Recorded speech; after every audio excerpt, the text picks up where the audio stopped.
My name is Will Johns. Thank you. What's your name?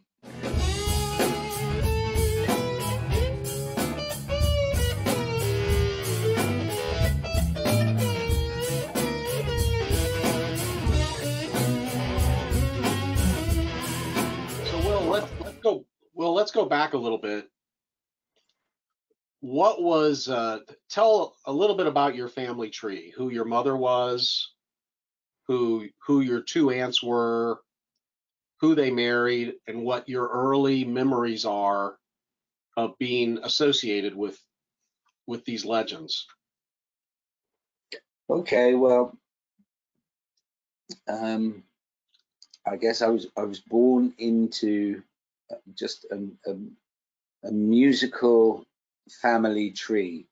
But before that, even before that, my mom, I guess, had the same performing ability, and she was a child actress. Um, and her most, I guess, notable role that she landed was Enid Blyton's famous Five on the television. But she also did TV commercials for lovely jubbly orange juice, amongst other things.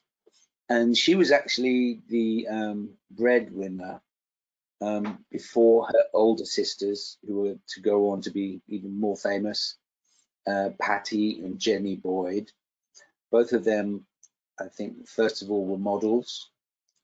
And while modeling, Patty caught the eye of George Harrison, Mr. Marveloso, if you will, from the Beatles. And at the same time, my auntie Jenny was dating a drummer by the name of Mick Fleetwood. They were teen sweethearts, I believe.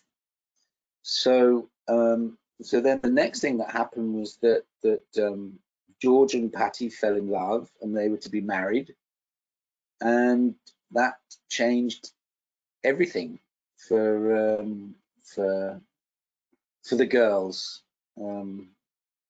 And my mum, in particular, she was still at school.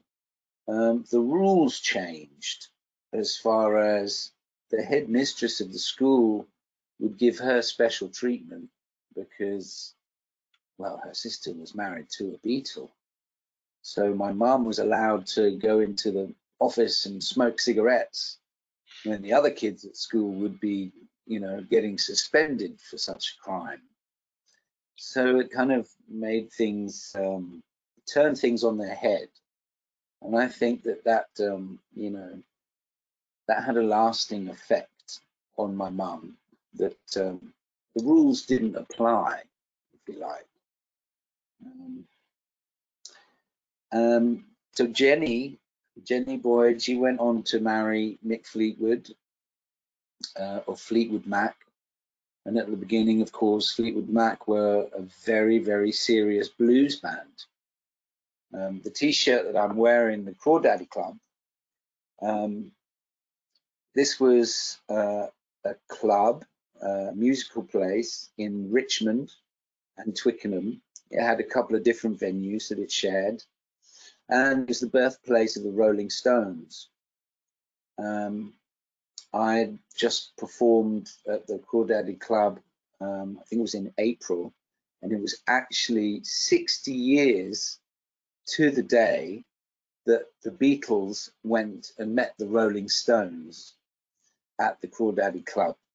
Wow. The other people that would have been hanging around at the Crawdaddy Club that were there in the Thames Delta at the time would have been people like Rod Stewart, Ronnie Wood, Eric Clapton, Jeff Beck, to name but a few.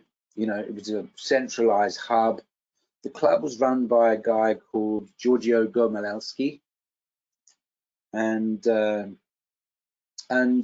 actually it finished probably in the late 60s. It just sort of disappeared, and I myself reopened it in the mid 90s with a friend of mine, Ian McHugh, at its original site at the Station Hotel, which is actually opposite Richmond Station in West London. And I used to hold jam nights every Tuesday, weekly, where local musicians, lost souls, if you like, could come and jam with other like-minded musicians, bluesers really, but anything was allowed. And I did that for a couple of years, until I returned to the States on my second attempt of fame and fortune in Hollywood. Should I go on, Alan? I got a black cat bone, and I got a mojo too. I got John the Conqueror. Yeah, I'm gonna mess with you.